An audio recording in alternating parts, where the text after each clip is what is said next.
Hello students. Plant morphogenesis में हमने last lecture में पढ़ा था फोटोमॉर्फोजेनेसिस के बारे में, और ये फोर्थ लेक्चर है प्लांट मॉर्फोजेनेसिस में, जिसमें हम पढ़ेंगे सीड डोरमेंसी के बारे में। ये जो ब्लैक कलर से मैंने अंडरलाइन करके बोल्डेड टेक्स्ट लिखा है, ये डेफिनेशन है सीड डोरमेंसी की। क्या है सीड डोरमेंसी?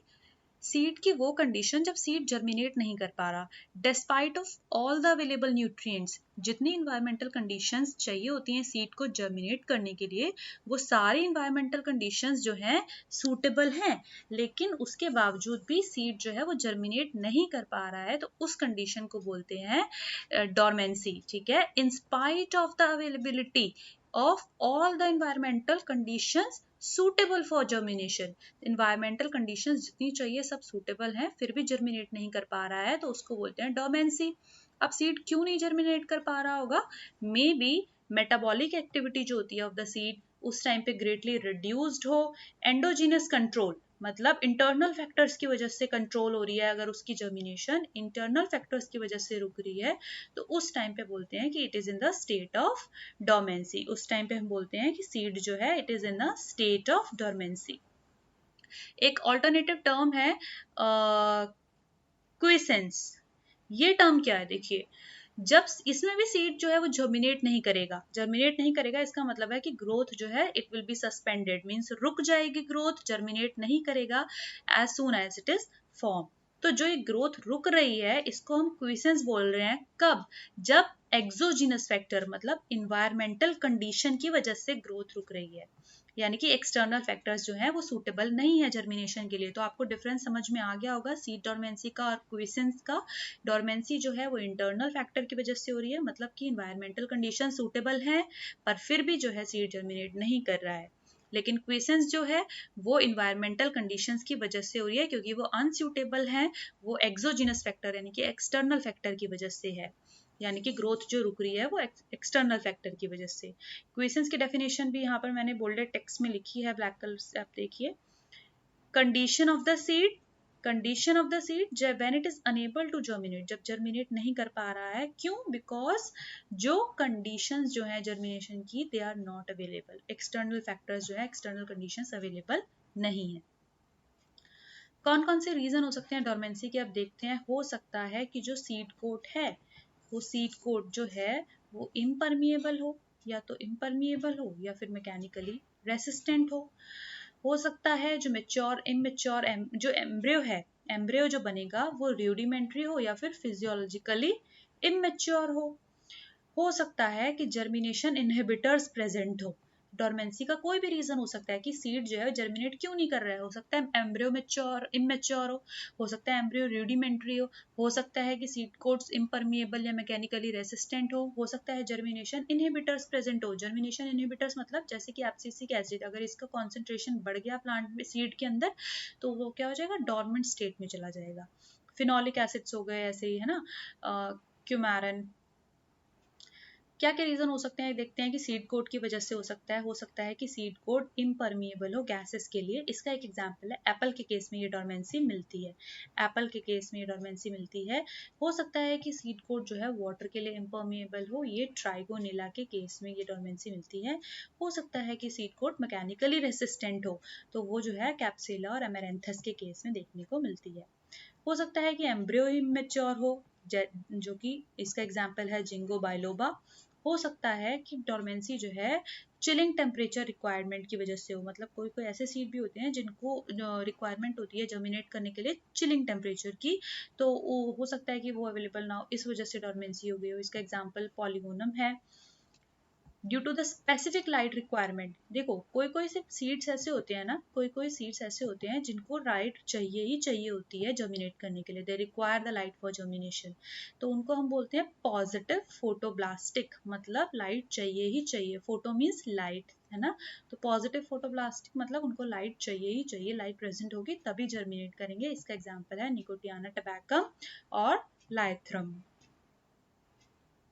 कुछ कुछ सीड्स ऐसे होते हैं they show inhibition of germination due to light. अभी हमने पढ़ा कि कुछ तो सीड्स तभी जर्मिनेट करेंगे जब लाइट होगी, लेकिन कुछ सीड्स जो होते हैं वो लाइट की प्रेजेंस में क्या हो जाते हैं, दे इनहिबिट द जर्मिनेशन। लाइट अगर आ गई तो जर्मिनेशन इनहिबिट हो जाएगा, उनको हम बोलते हैं नेगेटिव फोटोब्लास्टिक सीड्स। उनके एग्जाम्पल्स हैं अनियन और लिली।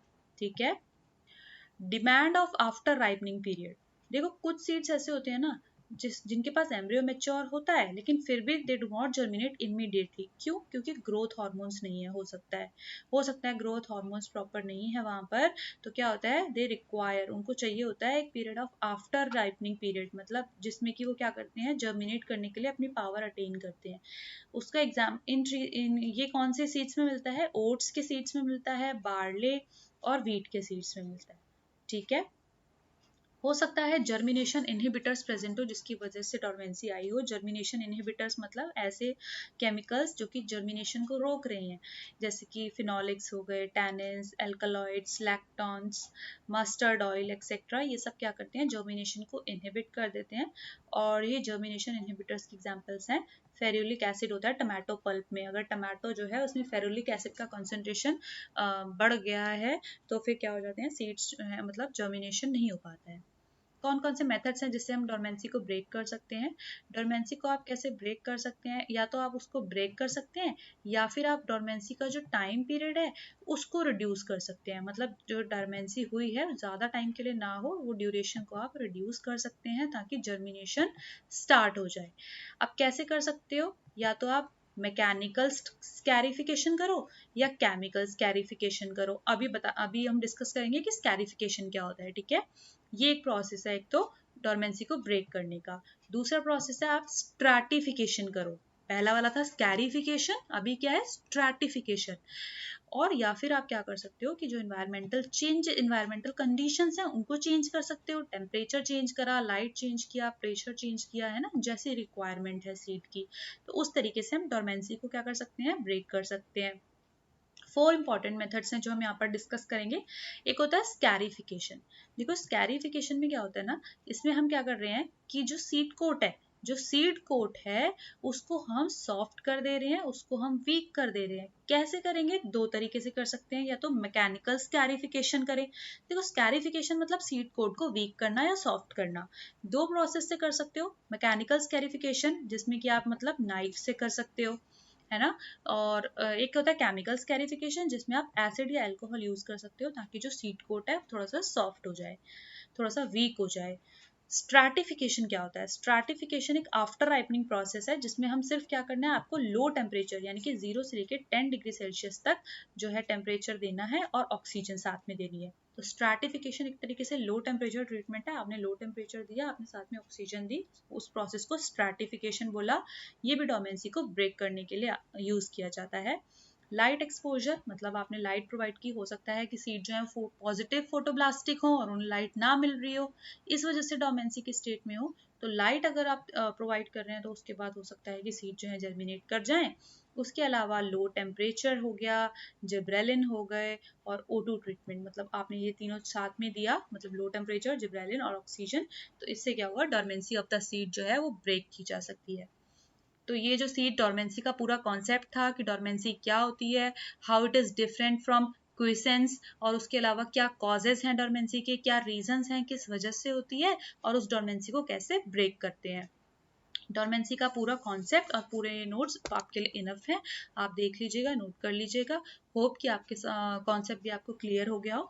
और अगर आप ऐसे ही लेक्चर्स चाहते हैं, अपने और लेक्चर्स देखना चाहते हैं, तो प्लीज़ चैनल को सब्सक्राइब कर दीजिएगा ताकि आपको न्यू लेक्चर्स के नोटिफिकेशंस भी डेली प्रोवाइड होते रहें। Thank you so much.